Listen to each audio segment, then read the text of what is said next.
ሰላም ኪነሰባውያን ዛሬ ይዘንላችሁ የመጣነው ቪዲዮ በህፃናት ላይ ስሜታዊ እንክብካቤ ማጣትና ችላ መባል የሚያስከትለውን ውጤት ያሳያል። ጥናቱ በፈረንሳውያን የስነ ልቦና ባለሙያዎች የተደረገ ሲሆን እንደ ኢትዮጵያውያን አቆጣጠር በ1958 የተደረገ ጥናት ነው።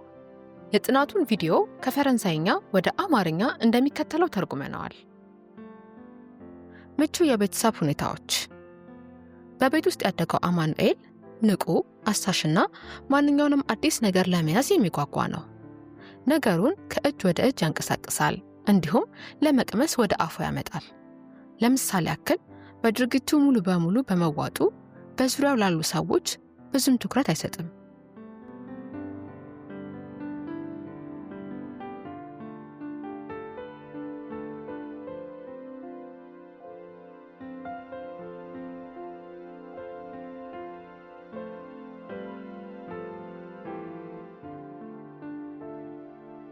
የመዋለ ህፃናት ተማሪ የሆነችው ክርስቲንም ከዚህ የተለየ ባህሪ አታሳየም።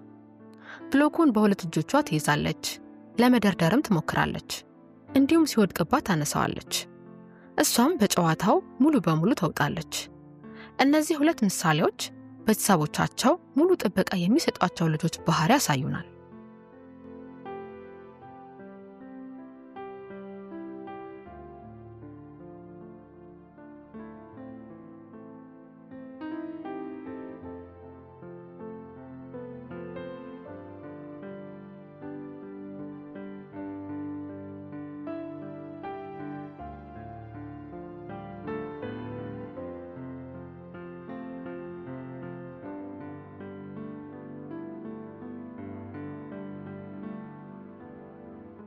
በሌላ በኩል የቤተሰብ ሁኔታዎች ምቹ ባለመሆናቸው አንድ ልጅ ከቤቱ እንዲወገድ ሲገደድ የልጁ ባህሪ በሚከተለው መልኩ ይጎዳል።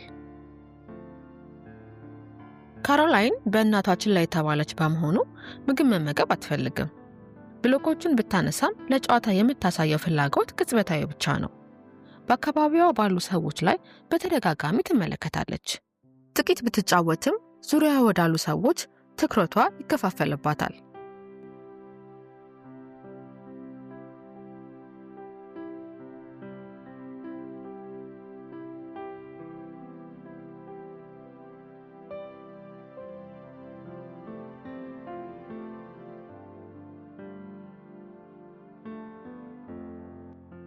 በቀጣዮቹ ሁኔታዎች ልጁ ለአካባቢው የሚሰጠው ትኩረትን ጨምሮ ለጨዋታ የሚሰጠው ትኩረት መቀነሱን እናያለን።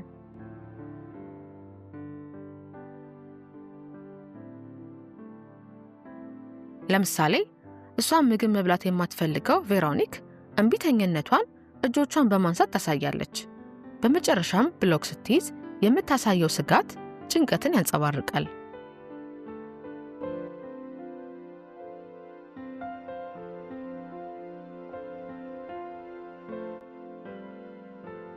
ባህሪዋ ተፈጥሯዊ ነው፣ አትጫወትም። ገና በለጋ ዕድሜዋ ከቤቷ ተወስዳ ከበርካታ ያልተሳኩ የጉዲፈቻ ሙከራዎች በኋላ ተቋማዊ እንክብካቤ ውስጥ የገባችው ጂን የስነ ልቦና ባለሙያውን እንቅስቃሴ በጥንቃቄ ትመለከታለች። በስሜት የተጎዳ ልጅ ማህበራዊ ግንኙነቱን ቅድሚያ ሊሰጥ ይችላል። ይህ ደግሞ የእናትን ምትክ ለማግኘት ባለው ከፍተኛ ፍላጎት የመጣ ሊሆን ይችላል። በአዲስ ነገሮች ላይ ያላት የማወቅ ፍላጎት አነስተኛ ነው። ብሎክ በእጇ ሲቀመጥ ያለመቃወም ትቀበላለች፣ ነገር ግን እውነተኛ ፍላጎት አታሳይም።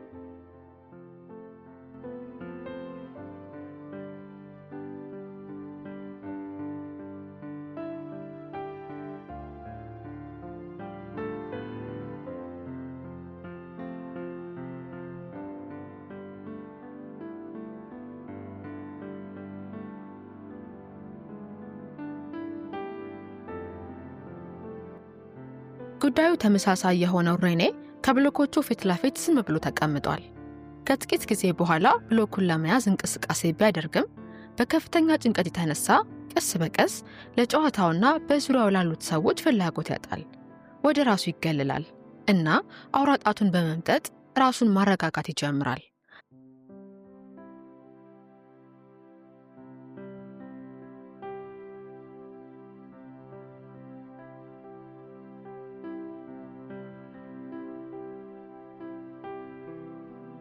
እሷም ምግብ መብላት የማትፈልገው አኔት እንቅስቃሴ የማታደርግበት ባህሪ አላት። በአካባቢዋ ባሉ ነገሮች ላይ ሙሉ በሙሉ ፍላጎት የላትም። እየጨመረ የመጣው ጭንቀት ከንፈሮቿን በማንቀጥቀጥና ትንፋሿን በመለዋወጥ ይታያል። የዚህች ትንሽዬ ልጅ ግልጽ ያልሆነ እይታ ኦቲዝም ሊሆን እንደሚችል ያመለክታል።